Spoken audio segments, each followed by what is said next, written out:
அதாவது மடப்புரம் கோவிலுக்கு திருமண தடை இருக்குது, எனக்கு மடப்புரம் கோவிலில் போய் எப்படி வேண்டிக்கிறது அப்படின்னு நிறையா பேர் கேட்டிருந்தா. ஆல்ரெடி நான் சொல்லியிருந்தேன். அதை கேட்டுட்டு ஈரோடுலேருந்து இன்றைக்கி தான் 12 பேர் ஒரு கேங்காக நாங்கள் அந்த கோவில் இருக்கோம் மாமின்னு சொல்லி எனக்கு ஃபோன் பண்ணால் சந்தோஷமாக இருந்தது. என்ன பண்ணுறதுன்னு கேட்டால் அதே மாதிரி நீங்கள் வீடியோவில் பார்த்த மாதிரி தான் மம்மி பண்ணின்னு இருக்கேன், பட் ஒரு 2-3 டவுட்ஸ்க்காக ஃபோன் பண்ணேன்னு சொல்லி 2-3 வாட்டி ஃபோன் பண்ணால் அவளுக்கு எல்லாமே நான் கிளியர் பண்ணிட்டேன்.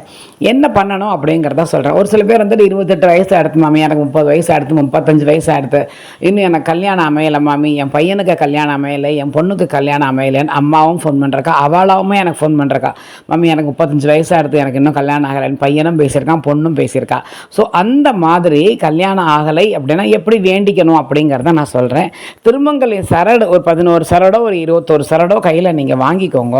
வாங்கிட்டு அந்த அம்மன் கோவிலுக்கு போங்க. உனக்கு என்றைக்காக இருந்தாலும் பரவாயில்ல, அதாவது கொஞ்சம் ஃப்ரீயாக இருக்கும்போது போனால் கூட நல்லது தான். நம்ம வந்துட்டு வெள்ளிக்கிழமை இல்லை ஞாயிற்றுக்கிழமை இல்லை பௌர்ணமி அந்த மாதிரி நாட்களில் போனால் நாட்கள் சிறப்பான நாட்கள். பட் நம்ம போகிறது வந்துட்டு என்றைக்காவது ஒரு நாள் தான் நாங்கள் போகிறோம். போகிற நேரம் வந்துட்டு நம்ம ஃப்ரீயாக கொஞ்சம் ஹாப்பியாக இருக்க மாதிரி பீஸ்ஃபுல்லாக சந்தோஷமாக வேண்டிட்டு வரணும் இல்லையா? அதுக்காக நீங்கள் சாதாரண நாட்களில் போகிறதே நல்லது. உங்களுக்கு பக்கத்தில் இருந்தேன்னா இடைக்கு போயிட்டு வர ஆளாக இருந்தால் நம்ம எந்த நாளில் வேணால் போகலாம். பட் அங்கேருந்து ஒரு நாள் வரோம் நிம்மதியாக வேண்டிக்கணும் அப்படின்னா நீங்கள் சாதாரண நாட்களில் போகிறது ரொம்ப நல்லது.